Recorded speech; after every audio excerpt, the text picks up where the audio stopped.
Hey everybody, Peter Zeihan here, coming to you from the Lake of the Ozarks in Missouri, taking a question from the Ask Peter forum, specifically on artificial intelligence. The question is, if we're looking at labor shortages because the baby boomers, the largest generation, largest workforce we've ever had, is now retiring, and the new generation coming in, Generation Z or the Zoomers, is the smallest generation ever, are there things that can be rounded out and fixed with increases in productivity such as artificial intelligence? And the answer is maybe.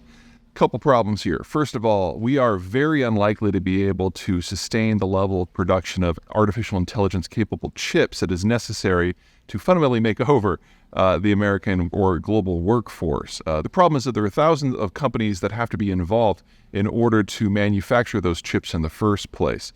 Yes, 90% of them do come from a single town in Taiwan, and there's a security issue there, and I don't mean to belittle that, but it's really a bigger problem because most of those companies that are involved in the supply chain to keep those fabrication facilities running only make one product for one end user, which is TSMC in Taiwan. And if something happens to them, or enough of them, or really just a handful of them, then we're going to lose the ability to make the chips at all. So the idea that we can have massive swaths of server farms crunching data for artificial intelligence, it's probably not going to happen this decade. It might not happen next decade. We're going to have to build a new ecosystem for that, and that just takes time. The second problem is the nature of artificial intelligence itself.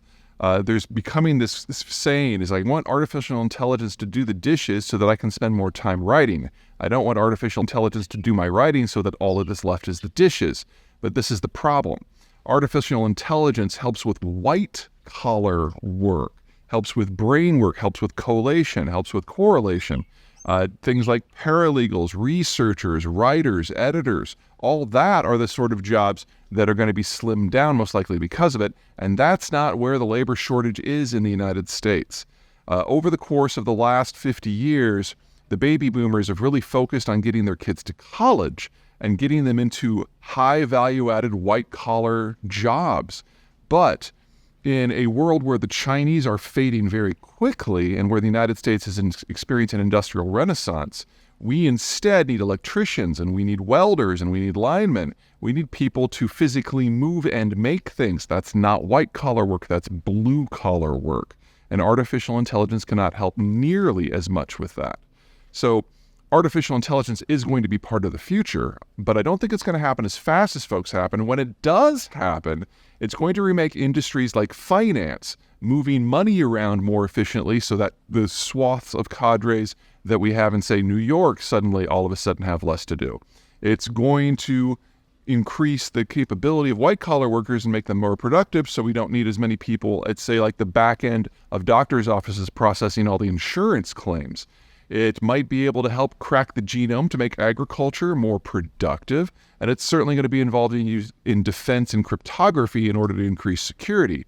But it's probably not going to be a huge part of manufacturing.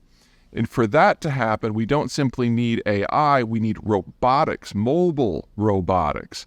And AI at the moment is not there. It's progressing, but that's probably going to be a significant issue in the 2040s, not the 2020s. So can it help? Sure, at the margins, but you're probably still going to have to do your own damn dishes.